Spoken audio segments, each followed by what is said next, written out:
ప్రస్తుతం సోషల్ మీడియాలో మారు మ్రోగుతున్న పేరు మంగ్లీ. ఒక పేద కుటుంబం నుంచి వచ్చి స్టార్గా ఎదిగింది. జీవిత ప్రయాణంలో ఎన్నో సవాళ్లు, ఒడిదుడుకులు ఎదుర్కొంటూ నిలబడింది. సింగర్ మంగ్లీ అసలు పేరు సత్యవతి రాథోడ్. మొదటి నుంచి ఆమె ఒక జానపద గాయని. ఆ తర్వాత టీవీ ప్రెజెంటర్గా, సినిమా సింగర్గా, నటిగా ఒక్కో మెట్టు ఎక్కుతూ ఎదుగుతూ వచ్చారు.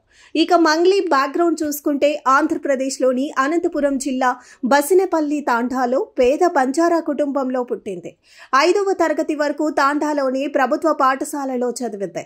ఆ తర్వాత గుత్తిలోని గర్ల్స్ హై స్కూళ్లలో 5 నుండి 10వ తరగతి వరకు చదివింది. ఆమె తండ్రి చిన్నప్పటి నుంచి ఆమెను సింగర్ అవ్వాలని ప్రోత్సహించారు. దాంతో ఆమె ఆర్డిటి సంస్థ ద్వారా సంగీతం నేర్చుకుంది. అలానే తిరుపతిలోని శ్రీ వెంకటేశ్వర విశ్వవిద్యాలయం నుండి కర్ణాటక సంగీతంలో డిప్లొమా చేసింది. మొదట జానపద గీతాలతో కెరియర్ ప్రారంభించి ఆ తర్వాత టీవీ ఛానల్స్ లో పనిచేసింది. ముఖ్యంగా తీన్మార్ ప్రోగ్రాంలో మాటకారి మంగ్లీ పేరుతో బాగా ఫేమస్ అయింది. అలా ఛానల్స్ మారుతూ సింగర్ గా ప్రస్థానం స్టార్ట్ చేసింది. తెలంగాణలో పల్లె పాటలకు మంగ్లీ కేర్ ఆఫ్ అడ్రస్ గా నిలిచింది.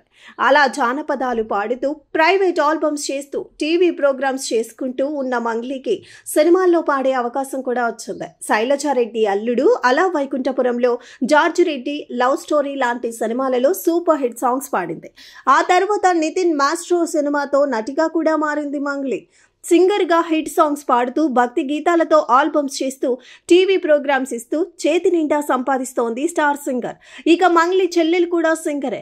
ఆమె పేరు ఇంద్రావతి చౌహాన్.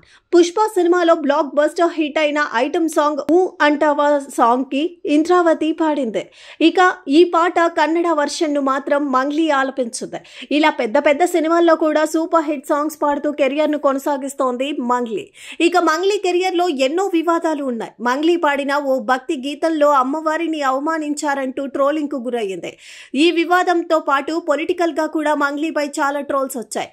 వైసీపీ టైంలో జగన్ ను కలవటం, ఆ తర్వాత టీడీపీ టైంలో సెంట్రల్ మినిస్టర్ రామ్మోహన్ నాయుడుతో కలిసి కొన్ని కార్యక్రమాల్లో కనిపించడంతో ఆమెపై విమర్శలు వచ్చాయి.